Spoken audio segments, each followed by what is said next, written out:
Good morning. आज शनिवार 10 जनवरी 2026 है। कुछ ही देर में उकाब एक साथ इकट्ठा हो रहे पत्र। 10 जनवरी 1937 को 99 साल पहले रविवार था। उस दिन हुई घटनाओं ने ऐसी चीजों को शुरू किया जिसने हमारे प्यारे भाई विलियम ब्रैनम की भविष्य की सेवकाई और जीवन को बदल दिया। और मैं नाव में चढ़ गया। मैंने स्टार्ट की रस्सी खींचने की कोशिश की। मैं उसे स्टार्ट नहीं कर पाया और करंट मुझे इस तरह से ले गया, मुझे मार्केट स्ट्रीट पर ले गया, मुझे नदी में बहा ले गया। वहाँ ठीक नीचे ओहियो फॉल्स था। लहरें यहाँ इस बिल्डिंग जितनी ऊंची थी, इतने तेज करंट के साथ ऐसे उछल रही थी। और मैं उस नाव में खड़ा होकर उस रस्सी को खींच रहा था, उस मोटर को स्टार्ट करने की कोशिश कर रहा था और वह स्टार्ट नहीं हो रही थी। ऐसा लगा जैसे मुझे कोई कह रहा हो, अब वह कचरे का ढेर कहाँ है। मैं तुम्हें बताता हूँ भाई, गलती करने वाले का रास्ता मुश्किल होता है। तुम किसी को तुम्हें कचरा ना कहने देना। नहीं, मैंने वह रस्सी खींची और वह स्टार्ट नहीं हुई। और मैंने कहा, हे परमेश्वर, मैंने वह किया जो गलत है। प्लीज, मैं यहाँ इस नदी में मरना नहीं चाहता। मेरा बच्चा और मेरी पत्नी वहाँ बहुत बीमार पड़े हैं। प्लीज परमेश्वर, मुझे मरने मत देना। और मैं वह रस्सी खींच रहा था और वह स्टार्ट नहीं हो रही थी। और मैं मुड़ा और नाव लगभग आधे पानी से भर गई थी, फॉल्स की ओर जा रही थी। मुझे पता था कि बस 10 मिनट और तो बहुत देर हो जाएगी। मैंने फिर खींचा। मैंने सोचा, हे परमेश्वर, मेरे पापों के लिए मुझे माफ कर दो। और मैंने फिर खींचा और जब मैंने उसे खींचा तो मोटर में आवाज आई। मैंने फिर खींचा और वह स्टार्ट हो गई। जुलाई 1937 में सिस्टर होप ब्रैनम और बेटी शैरोन रोज का निधन हो गया।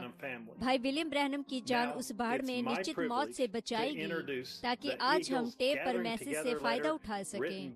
फिर लगभग 5 साल बाद भाई ब्रैनम ने एक सच्ची मसीही महिला सिस्टर मेडा ब्रॉय से शादी की। बाद में ब्रैनम परिवार में एक लड़के का जन्म हुआ। अब यह मेरा सौभाग्य है कि मैं विलियम और मेडा ब्रैनम के उस बेटे द्वारा परमेश्वर की ओर से लिखा गया उकाब एक साथ इकट्ठा हो रहे पत्र पेश करूं, जो हमें बताता है कि हम कौन हैं और हम कहां जा रहे हैं। मेरी सबसे प्यारी हृदय प्रिय, मैं तुमसे बहुत प्रेम करता हूं। तुम मेरे मांस में का मांस हो और मेरी हड्डी में की हड्डी हो। इससे पहले कि मैं तारे, चांद, अपना पूरा विश्व बनाऊं, मैंने तुम्हें देखा और मैंने तुमसे तब प्रेम किया। मैं जानता था कि तुम मेरा ही भाग हो, मेरी एक और केवल एक हृदय प्रिय। तुम और मैं एक थे। जिस दिन के लिए मैंने लालसा की और प्रतीक्षा कर रहा था, जब से मैंने तुम्हें देखा था, तब वह दिन आखिरकार आ ही गया। अब मैं तुम्हें बुला रहा हूँ और अपनी आवाज के द्वारा तुम्हें पूर्व और पश्चिम, उत्तर और दक्षिण से एकजुट कर रहा हूँ। तुम मेरे विचार हो, मेरा वचन हो, मेरी दुल्हन हो जो प्रकट हुई है। मैं तुम्हें वह सब कुछ बताना चाहा जो मेरे हृदय में है, इसलिए मैंने इसे अपने भविष्यवक्ताओं के जरिए से लिखा और हजारों वर्षों से इसे तुम्हारे लिए सुरक्षित रखा है। बहुत से लोगों ने इसे पढ़ा है और सदियों से होते हुए इस पर विश्वास किया है, लेकिन मैंने तुम्हारे आने तक बहुत सी बातें गुप्त रखी हैं। केवल तुम ही वो एक हो जिन्हें मैं बताऊंगा। वे उन सभी अद्भुत चीजों को जानने और सुनने के लिए उत्सुक थे जिन्हें मैंने छिपा रखा है।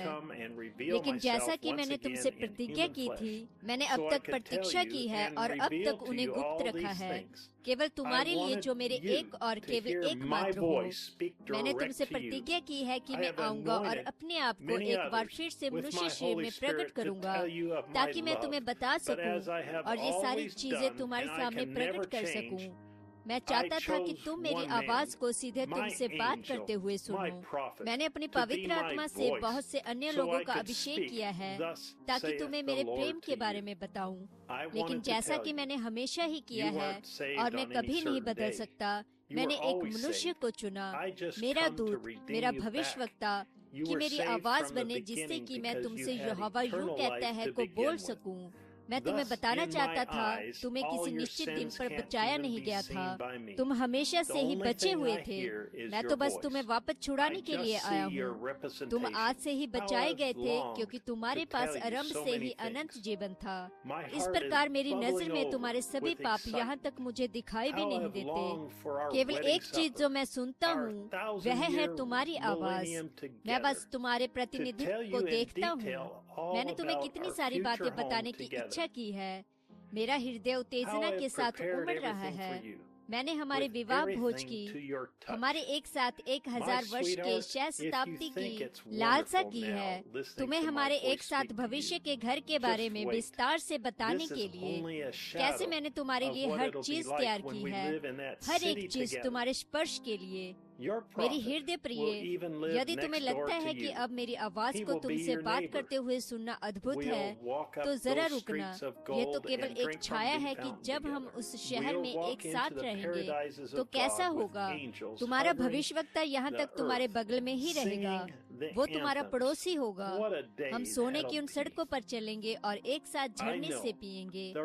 हम परमेश्वर के स्वर्ग में होंगे, उन स्वर्गदूतों के साथ जो धरती पर मंडरा रहे होंगे, स्तुति को गाते हुए।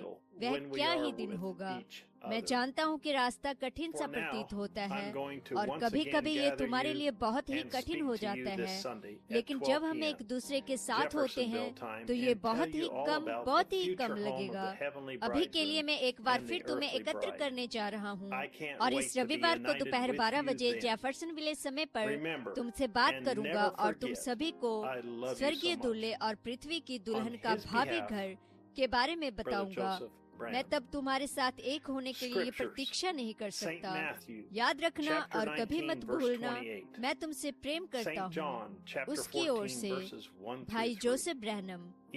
वचन संत मत्ती अध्याय 19 आयत 28, संत यूहन्ना अध्याय 14 आयत 1 से 3, इफिसियों अध्याय 1 आयत 10, दूसरा पतरस अध्याय 2 आयत 5 से 6, दूसरा पतरस अध्याय 3, प्रकाशित वाक्य अध्याय 2 आयत 7, प्रकाशित वाक्य अध्याय 6 आयत 14, प्रकाशित वाक्य अध्याय 21 आयत 1 से 14, न्याय व्यवस्था अध्याय 23 आयत 36, यशायाह का चौथा अध्याय, यशायाह अध्याय 28 आयत 10, यशायाह अध्याय 65 आयत 17 से 25, मलाकी अध्याय 3 आयत 6। इस YouTube चैनल पर अगले वीडियो में पवित्र वचन पढ़े जाएंगे। सर्च करें पवित्र वचन, स्वर्गीय दूल्हे और पृथ्वी की दुल्हन का भावी घर, विलियम ब्रैनम। कृपया इन वेबसाइट पर जरूर जाएं। www.branhamtabernacle.org, www.branham.org, www.svfellowship.info जो ब्रैनम टैबरनेकल के साथ पूरी तरह से सहयोग करता है। अन्य विदेशी भाषाओं में अगली बार तक जेफरसनविले इंडियाना से प्रभु आपको आशीष दे और शालोम।